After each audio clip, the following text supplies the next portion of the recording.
Hola, apasionados de la historia. Me encuentro en el pueblo de Cútar.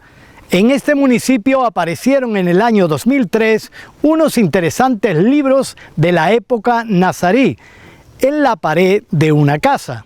Pero si quieres saber más de estos libros, de quién fue la persona que los escribió y también quién los escondió hace 500 años, te invitamos a ver este documental. Soy J.A. Ponce y estás en el canal de YouTube Historias de la Azarquía. También te pido que te suscribas, es totalmente gratuito, que le des al pulgar hacia arriba y que también le des a la campanita porque así te avisarán cuando subo nuevos vídeos.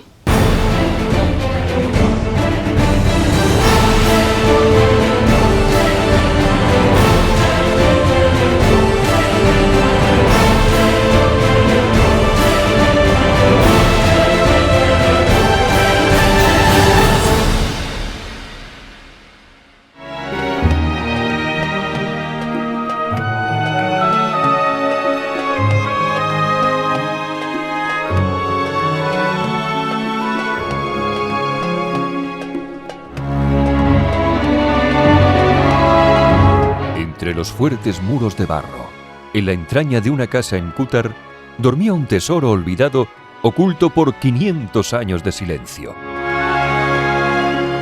No eran monedas de oro, ni joyas que brillan bajo el sol. Eran 3 libros, vestigios de saberes antiguos guardados por el tiempo como un secreto que solo la historia podía desenterrar. Así, entre el polvo y las sombras, volvieron a la luz las palabras «tesoro más valioso que el oro», llave a mundos que ya fueron y ecos de voces que aún resuenan.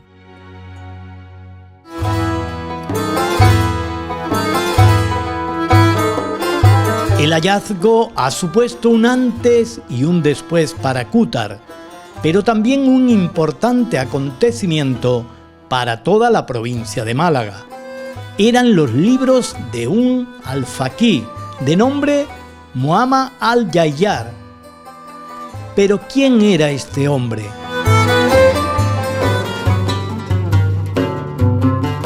Muhammad al-Yayyar al-Ansari era un hombre culto, jurista, copista, poeta y buen conocedor de obras clásicas islámicas. Parece que no era natural de Cútar, aunque nunca dijo su gentilicio. Su relación con la alquería de Cútar le viene a través de su esposa Alfaq, cuyo nombre se repite en los documentos insertos en los volúmenes, por ejemplo, en un litigio que viene de atrás o en un reparto de herencia y en otros papeles vinculados con Cútar. El perfil humano de al-Yayyar encaja con el de una persona activa intelectualmente, relacionada con ambientes más urbanos que los de una vida en una alquería, hasta el punto de que los primeros datos cronológicos de su vida lo sitúan terminando de copiar la burda de al-Busiri como cautivo en la casa del adelantado de Sevilla en septiembre de 1488. Llama la atención ese cautiverio que le permite escribir en un buen lugar. La mano de Durdub, como cadí de los moros, es decisiva para los cautivos malagueños en Sevilla y su rescate y vuelta a Málaga a pesar de la prohibición de los reyes católicos.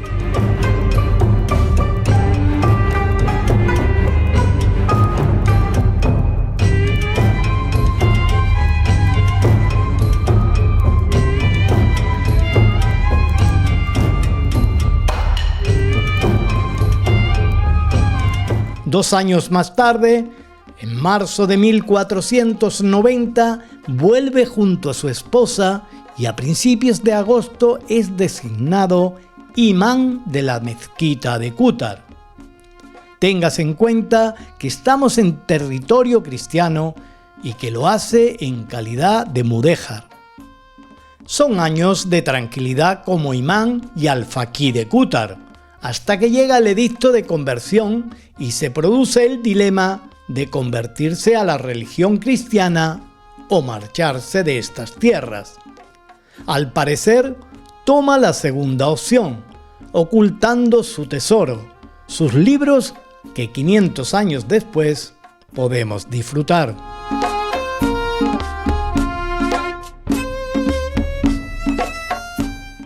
Cuando los ejércitos de los reyes católicos empezaron a acercar Vélez Málaga en 1487, el último rey nazarí, Boabdil, estaba en plena guerra civil contra su tío el Zagal. Al-Ándalus afrontaba una de sus batallas finales, de las más sangrientas y peligrosas. Desde los pueblos de la Azarquía y las localidades que no habían sido tomadas aún por los cristianos, llegó hasta la fortaleza malacitana mucha gente. El miedo a quedar en sus pueblos a merced de las tropas cristianas y el presentimiento de una importante batalla en poco tiempo llenaron la alcazaba malagueña. Tomada la ciudad de Málaga, Al-Yayyar se encontraba entre los capturados, a los que después de meses de asedio solo se le dio dos opciones: esclavitud o muerte.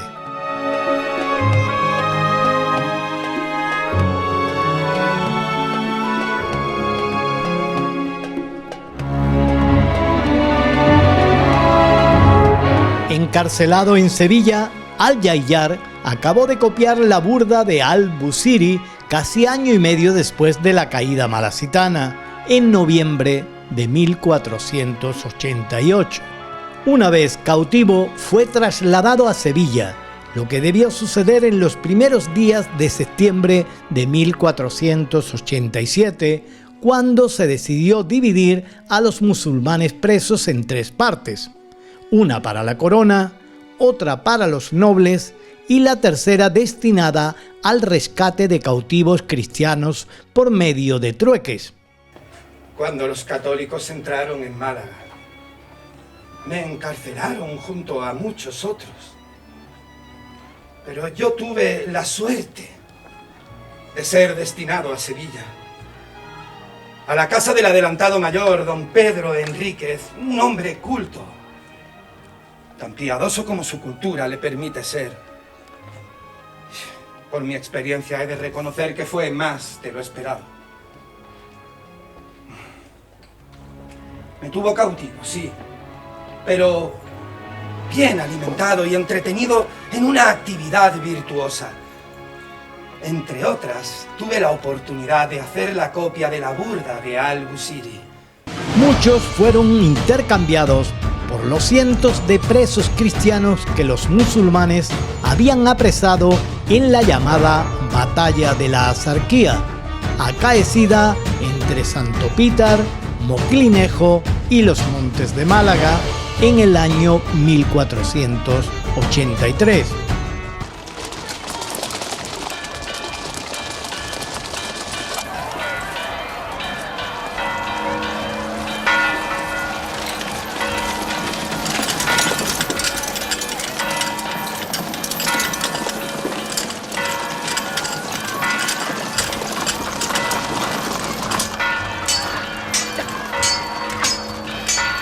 El 4 de septiembre se acordó con Ali al-Durdús, cadí mayor del obispado de Málaga y conocido de Al-Yayyar, la forma de rescate que se haría en varios pagos, el último en abril o octubre de 1488.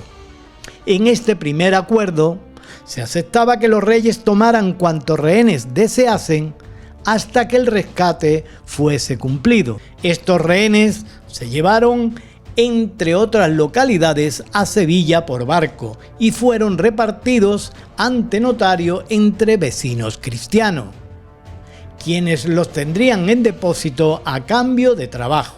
Es voluntad del rey expulsar de Vélez Málaga a todos los que no crean en Jesucristo nuestro Señor. Igualmente se consagrarán sin tardanza las mezquitas a la única fe verdadera. Sirva de castigo por vuestra resistencia. Y dad gracias. Mayor habría de ser por haber puesto en peligro la vida de nuestro rey. Por último, el rey nombra alcaide de Vélez a don Francisco Enríquez, en sustitución del vencido Abul Qasim Venegas. A vos, Abul Qasim, el rey os encomienda una misión. Y tal encuentro del zagal. Relatadle lo ocurrido aquí, pues tal es el futuro que le aguarda. Este sería el motivo por que Al-Jayyar se encontraba cautivo en Sevilla, ocupando su tiempo en escribir y copiar obras como las de Al-Busiri. Su cautiverio duró hasta marzo de 1490 y su rescate pudo deberse a la mediación de Ali al-Durdush. Los documentos confirman que Al-Jayyar lo conocía y que en 1490 junto a su esposa agradeció que le nombraran imán de Qútar, que por entonces pertenecía junto a El Borje, Almáshar y Benamargosa a la Taa de Comares. Vivo cada día con el temor a que en Qútar también ocurra lo acontecido en Granada en estos últimos días. ¿Traen nuevas de Granada? Sí, la situación ha empeorado bastante. Ya han empezado los bautizos a la fuerza y se han producido nuevos disturbios en el Albaicín. Y lo peor, el cardenal Cisneros ha quemado todo libro en árabe que ha encontrado. ¿Han quemado los libros? Dicen que las llamas podían verse desde las lindes de la ciudad. Pues les basta con el expolio y la mutación. Quieren nuestra destrucción total. Que no quede ni rastro de nosotros. Mírame y escucha. Debéis iros. Haz entrar en razón a tu marido. La conversión, en su caso, no será suficiente. Es el imán y el alfaquí de este pueblo. Siempre será visto como una amenaza. 10 años más tarde de tomar el cargo de imán, dejó de fechar sus escritos. La conversión forzosa decretada para los residentes en lo que hoy es la provincia de Málaga, en el año 1500, provocó marchas de gente con dirección a lugares que no estuviesen controlados por los cristianos o que tuviesen unos gravámenes menores. ¿Casa? Esta casa es mía, de mi familia. Yo soy de Qútar, tú no. Tú no querías venir aquí. Te horrorizaba la idea de dejar la pomposidad de Málaga, tus largas noches de discursos teológicos y charlas filosóficas al amor de una piba. Eso no es cierto. Yo quería venir mucho antes, cuando el curso de la guerra ya mostraba claros signos de derrota. Pero no, tuvimos que quedarnos y observar con impotencia cómo el católico nos derrotaba. Huir es de cobardes. Ya, y por vencer perecen los valientes.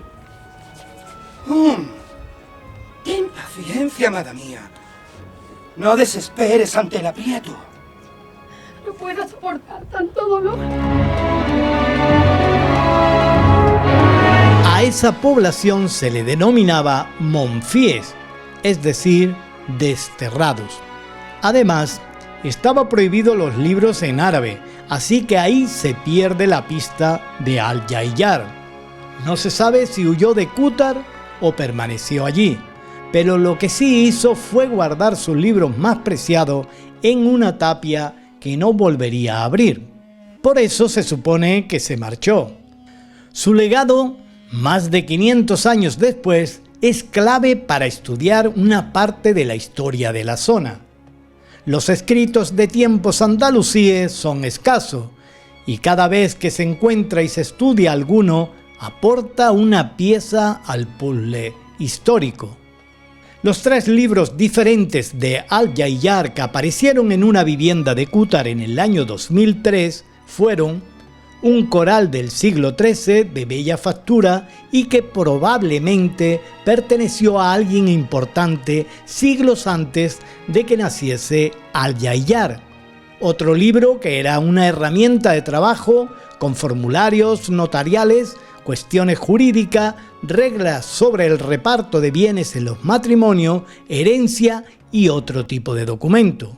Y un tercer volumen de carácter más personal, con poemas, textos religiosos, ensalmos, sortilegio, temas que tienen que ver con la magia, la adivinación o la astrología, apuntes de filosofía y otras misceláneas que terminan con una obra sobre la muerte. Habla de acontecimientos como el terremoto de Málaga de 1494 o la toma de Vélez. Todo un tesoro. No son documentos muy habituales los de esa época, pero menos aún los andalusíes. la población islámica se llevó consigo sus documentos o los quemó, y también se estima que precisamente en 1500 se produjo la gran quema de libros nazaríes ordenada por el cardenal Cisnero en la actual plaza de Big Rambla de Granada, donde ardieron varios miles de volúmenes, y solo se salvaron algunos libros de medicina. Los libros encontrados en Cútar han sido restaurados por el Archivo Provincial y puestos en valor por María Isabel Calero, Esther Cruces, Ana Díaz y Sonsoles González, con un libro publicado, Los manuscritos nazaríes de Cútar. Los manuscritos nazaríes de Cútar son uno de los puntos de partida que tiene el turismo en el pueblo de Cútar en la actualidad, que a través del Centro de Interpretación de la Alquería de Cútar articula parte de su patrimonio.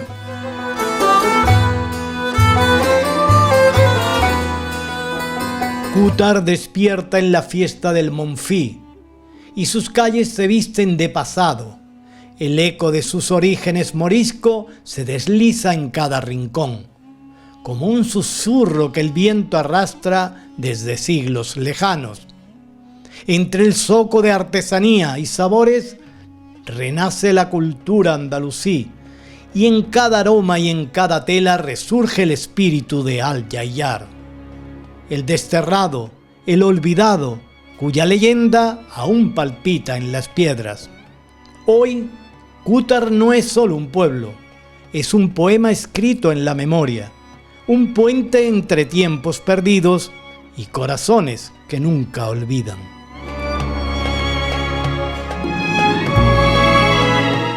Bueno, ¿qué os pareció este documental? Interesante, ¿verdad? Pues déjame un comentario abajo y también una sugerencia, una pregunta, bueno, lo que quieras, y yo me comprometo a contestar a todo. Hasta un nuevo documental.